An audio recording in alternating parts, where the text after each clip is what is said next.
రమాదేవి చామంతి మీద మండిపడుతూ, "వసే చామంతి, మా ఆయన్ని మోసం చేసి ఆ వీలునామాని నువ్వే నీ పేరు మీద రాయించుకున్నావు కదా" అని చెప్పి అంటూ ఉంటే, "లేదమ్మగారు, నాకు అసలు ఆస్తి మీద ఎటువంటి మమకారం లేదు. నేను ఏ రోజైనా కష్టపడి డబ్బులు సంపాదించాలనుకుంటాను, కానీ ఇలా ఒకరి దగ్గర నుండి లాక్కోవాలని ఎప్పుడు కూడా చూడను" అని అంటూ ఉంటే, "అత్తయ్య, అది అబద్ధాలు చెప్తుంది. వెంటనే మీరు పోలీసులకు ఫోన్ చేయండి, వాళ్ళే దాని సంగతి చూసుకుంటారు" అని చెప్పి రోజా రమాదేవితో అంటూ ఉంటుంది. ఇక దాంతో రమాదేవి పోలీసులకు ఫోన్ చేస్తూ ఉంటే, "వద్దమ్మా, దయచేసి పోలీసులకు ఫోన్ చేయొద్దు" అని చామంతి అంటూ ఉంటుంది. ఇక దాంతో రమాదేవి వినకపోవడంతో అప్పుడు చామంతి, "అమ్మా, నేను నిజం చెప్పేస్తానమ్మా" అని చెప్పి అంటూ ఉంటుంది. "చెప్పవే, చెప్పు, ఎవరి పేరు మీద ఆయన వీలునామా రాశారు" అని రమాదేవి అడుగుతూ ఉంటుంది. ఇక దాంతో ఇప్పుడు కానీ చామంతి చంద్రిక పేరు బయట పెడితే అప్పుడు రమాదేవి చంద్రికను బతకనివ్వదు. ఆస్తి కోసం రమాదేవి ఎంతకైనా తెగిస్తుంది అని చెప్పి హర్షవర్ధన్ రమ అంటూ గట్టిగా అరుస్తాడు. "అమ్మ చామంతి, ఎట్టి పరిస్థితులను నువ్వు ఆ వీలునామా ఎవరి పేరు మీద రాశానో నువ్వు చెప్పనక్కర్లేదు" అని చెప్పి, "చూడు రమా, ఆరోగ్యం బాగోలేనప్పుడే మనుషుల స్వభావాలు బయటపడతాయని అంటారు. అలాగే నా ఆరోగ్యం బాగోలేనప్పుడు ఈ ఇంట్లో ఉన్న ఒక్కొక్కరి స్వభావం బయటపడింది. అందరూ కూడా నన్ను పట్టించుకోవడం మానేసి ఆస్తి కోసం కొట్టుకోవడం మొదలుపెట్టారు. నా నిజమైన వారసుడు ప్రేమ్ మాత్రమే. ఆ రోజు నాకు గుండెపోటు వచ్చినప్పుడు కూడా నా పక్కన కేవలం ప్రేమ్, చామంతి ఇద్దరు మాత్రమే ఉన్నారు. ఈరోజు నేను ఇలా బతుకున్నానంటే దానికి కారణం ప్రేమ్. కాబట్టి నా ఆస్తిలో ఎటువంటి హక్కులైనా కేవలం వాడికి మాత్రమే ఉంటాయని చెప్పి హర్ష అంటూ ఉంటాడు. వాడొక్కడు నా పక్కన ఉంటే చాలు, నేను ఆస్తి మొత్తాన్ని కూడా మళ్ళీ సంపాదించుకోగలనన్న నమ్మకం నాకుంది" అని చెప్పి హర్షవర్ధన్ అంటూ ఉంటే, "వాడొక్కడే మీ కొడుకైతే మరి నేనెవరిని డాడీ" అని చెప్పి అరుణ్ ప్రశ్నిస్తూ ఉంటాడు.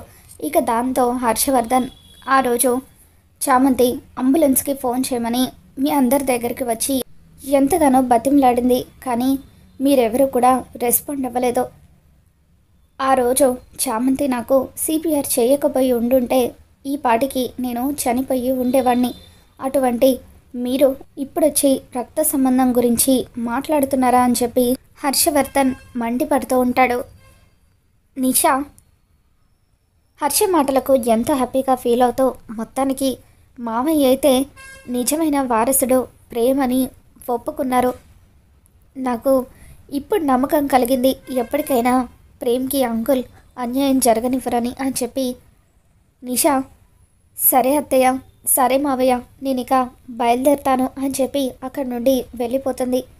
తరువాత రోజా హర్ష మీద మండిపడుతూ, "అంటే ఏంటి మావయ్య మీ ఉద్దేశం? ఇంటి కొడుగ్గా, ఇంటి కోడలుగా నాకు అరుణ్ సార్కి ఎటువంటి హక్కులు లేవంటున్నారా" అని చెప్పి అంటూ ఉంటే, "నిన్నటి వరకు ఉండేవి, కానీ ఆ హక్కులను మీరే కోల్పోయారు. నన్ను ఒక్క మాట కూడా అడగకుండా కంపెనీకి వెళ్ళి మీకు మీరే సీఈఓని డిసైడ్ అయిపోయారు. బోర్డ్ ఆఫ్ డైరెక్టర్స్ అందరితో కూడా మీటింగ్ అరేంజ్ చేశారు" అని చెప్పి హర్ష అంటూ ఉంటాడు. "ఈరోజు నుండి కంపెనీకి సీఈఓ ప్రేమ్ మాత్రమే ఉంటాడు. ప్రేమ్ని సీఈఓని చేస్తున్నాను. ప్రేమ్కి అసిస్టెంట్గా చామంతి ఉంటుంది" అని చెప్పి అంటూ ఉంటే, ఇక అప్పుడు రోజా, "ఏం మాట్లాడుతున్నారు మావయ్య? ప్రేమ్ సీఈఓనా? ఈ పని మనిషి ప్రేమ్కి పిఏనా? అసలు మీరు ఏ నిర్ణయం తీసుకున్నారో నాకు అర్థం కావడం లేదు. ఒక పని మనిషిని పిఏని చేయడం ఏంటి" అని అంటూ ఉంటే అప్పుడు హర్ష, "చూడు రోజా, నువ్వు ఆస్తులు అంతస్తులు చూస్తావేమో, కానీ నేను అలా కాదు. ఆ మాటకొస్తే నీకంటే చామంతియే ఎన్నో రెట్లు గొప్పది. ఇంటి కోడలుగా నువ్వు చేయాల్సినవన్నీ కూడా తను చేస్తుంది. ఆ మాటకొస్తే చామంతిని పియ్యనే కాదు, ఈ ఇంటి చిన్న కోడల్ని కూడా చేస్తాను" అని చెప్పి హర్ష రోజాకి బుద్ధి చెప్తూ, "ప్రేమ్ కనుక చామంతిని ఇష్టపడితే, చామంతిని పెళ్లి చేసుకోవడానికి ఇష్టపడితే అప్పుడు ఖచ్చితంగా వాళ్ళిద్దరి పెళ్ళి నేనే దగ్గర ఉండి జరిపిస్తాను" అని చెప్పి హర్షవర్ధన్ అనగానే ప్రేమ్ చాలా హ్యాపీగా చామంతి వైపు చూస్తూ ఉంటాడు. ఏం మాట్లాడుతున్నావో నీకైనా అర్థమవుతుందా హర్ష? నువ్వు హెల్త్ బాగోలేదని చెప్పి రెస్ట్ తీసుకోకుండా ఇలా లేనిపోని అనవసరమైన నిర్ణయాలన్నీ తీసుకుంటున్నావో. నిషాకి ప్రేమ్కి ఆల్రెడీ ఎంగేజ్మెంట్ కూడా పూర్తయింది. ఈ పని మనిషితో ప్రేమ్ పెళ్లి చేయాలనుకోవడం ఏంటి అని రమాదేవి అంటూ ఉంటుంది. ఇక దాంతో హర్ష, చూడు రమా, ఇది నా ఇష్టం. ప్రేమ్ నా కొడుకు విషయంలో ఎటువంటి నిర్ణయం అయినా తీసుకునే హక్కు నాకుంది. ఇక నువ్వు ఎటువంటి విషయాల్లో ఇన్వాల్వ్ అవ్వాల్సిన అవసరం లేదు అని చెప్పి అంటూ ఉంటే, కట్టుకున్న భార్యను నన్ను కూడా తీసి పడేసే అంతా ఎందుకు చేస్తున్నావు హర్ష అని చెప్పి అంటూ ఉంటే, ఎవరి భార్య ఎటువంటి పరిస్థితుల్లో మన ఇద్దరి పెళ్ళి జరిగిందో నీకు నాకు తెలుసురమ్మా. ఇంతకు మించి ఎక్కువ నన్ను మాట్లాడించకు. కోపంతో నిజాలన్నీ కూడా బయట పెట్టేస్తాను. ఆ తర్వాత నీకే నష్టం అని చెప్పి హర్ష రమాదేవిని బెదిరిస్తూ ఉంటాడు. ఇప్పుడున్న పరిస్థితుల్లో ఇంతకు మించి ఒక్క మాట కూడా మాట్లాడకపోవడమే మంచిది అని చెప్పి రమాదేవి సైలెంట్గా గదిలోకి వెళ్ళిపోతుంది. ఇప్పటి నుండి తీసుకునే నిర్ణయాలన్నీ కూడా నాకు ఇష్టమైనట్టుగానే తీసుకుంటాను. నచ్చిన వాళ్ళు నాతో ఉండొచ్చు, నచ్చని వాళ్ళు వెళ్ళిపోవచ్చు. ఎవరు కూడా బలవంతం చేసి ఆపడం లేదు అని చెప్పి హర్షవర్ధన్ చెప్పేయడంతో రోజా, అరుణ్ ఏమీ మాట్లాడకుండా గదుల్లోకి వెళ్ళిపోతారు. మామయ్య గారు ఇలా చేస్తారని నేను అస్సలు అనుకోలేదు అని చెప్పి రోజా అంటూ ఉంటే, నేను కూడా ఈ విషయాన్ని తట్టుకోలేకపోతున్నాను రోజా. చిన్నప్పటి నుండి బిజినెస్లన్నిటినీ కూడా నేనే చూసుకున్నాను, నేనే డెవలప్ చేశాను. కానీ ఈరోజు ఆ ప్రేమ్ గారిని సీఈఓని చేస్తారని అస్సలు ఊహించలేదు అని చెప్పి అనుకుంటూ ఉంటాడు. మరోవైపు రమాదేవి, జగదీష్ ఇద్దరు కూడా గదిలో మాట్లాడుకుంటూ ఉంటారు. చెల్లెమ్మ, అసలు బావగారు ఇటువంటి ట్విస్ట్ ఇస్తారని అస్సలు ఊహించలేదు అని అంటూ ఉంటే, నేను కూడా ఊహించలేదన్నయ్య. అసలు ఆయన ఆస్తి ఎవరి పేరు మీద రాసుంటారు? ఆ చంద్రిక పేరు మీద కానీ రాసుంటారా?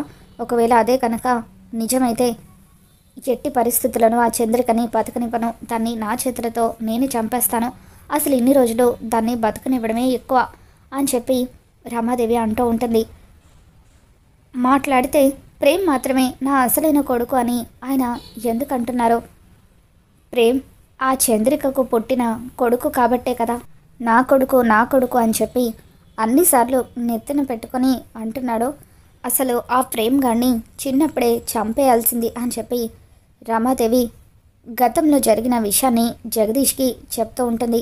అన్నయ్య, ఆ రోజు ఎంతో కష్టపడి హర్ష వల్లే నేను ప్రెగ్నెంట్ అయ్యానని నమ్మించి నా కడుపులో పెరుగుతున్న వేణుగోపాల్ బిడ్డను అడ్డం పెట్టుకొని హర్షకు భార్యనయ్యాను. ఆ తర్వాత అదే విషయం గురించి వాళ్ళిద్దరినీ బ్లాక్మెయిల్ చేసి అరుణ్ని అడ్డం పెట్టుకొని ప్రేమ్ని కూడా నా కన్న కొడుకులాగా చూసుకుంటానని చంద్రిక దగ్గర అగ్రిమెంట్ రాయించుకొని అరుణ్ని, ప్రేమ్ని ఇద్దరిని కూడా ప్రపంచం దృష్టిలో ఈ ఇంటి వారసులుగా పెంచాను. ప్రేమ్ని ఈ ప్రపంచం దృష్టిలో వారసుడిగా చూశాను, కానీ నేను మాత్రం వాణ్ణి నా కన్న కొడుకుగా యాక్సెప్ట్ చేయలేకపోయాను. అప్పటి నుండి అరుణ్ని బాగా చూసుకుంటూ ప్రేమ్ని మాత్రం ఒక చేతకాని వాడిలాగా పెంచి పెద్ద చేశాను. కానీ ఈ రోజున ఆయన ఇటువంటి నిర్ణయం తీసుకుంటారని నేను అస్సలు ఊహించలేదు. అరుణ్ తనకు పుట్టిన కొడుకు కాదన్న విషయం ఆయనకు తెలిసిపోతే అప్పుడు పరిస్థితులు ఇంకా తారుమారవుతాయి. నా గతం గురించి తెలిసిన అరుణ్ పుట్టుక గురించి, వేణుగోపాల్ గురించి ఈ ఒక్క విషయాల్లో ఏ ఒక్క నిజం తెలిసినా కూడా ఆయన్ని ఆపడం ఎవరి వల్ల కాదు. అలా జరగకుండా ఉండాలంటే ఆ హర్షవర్ధన్ బతకూడదు. ఇప్పటి వరకు ఎప్పటికైనా ఆస్తి నా సొంతం అవుతుందనే నమ్మకంతో ఆ హర్షను ఏమీ చేయలేదు. కానీ ఇప్పుడు హర్ష తీసుకునే నిర్ణయాలు చూసిన తర్వాత ముందు ముందు మనకి చిల్లి గవ్వ కూడా దక్కదని నాకు అనిపిస్తుంది అన్నయ్య. అందుకే ఆ హర్షని లేపేద్దాం అని చెప్పి రమాదేవి జగదీష్కి చెబుతూ ఉంటుంది. మరోవైపు చామంతి అసలు చంద్రిక అత్తకో అయ్యగారికి ఏంటి సంబంధం అని ఆలోచిస్తూ ఉంటుంది. అలా ఆలోచిస్తూ గదంతా కూడా క్లీన్ చేస్తూ ఉంటే చంద్రిక గదిలో కింద పడిపోయిన పెళ్లి ఫోటో కనిపిస్తుంది. ఆ పెళ్లి ఫోటోని చూడగానే చామంతి ఒక్కసారిగా షాక్ అవుతుంది.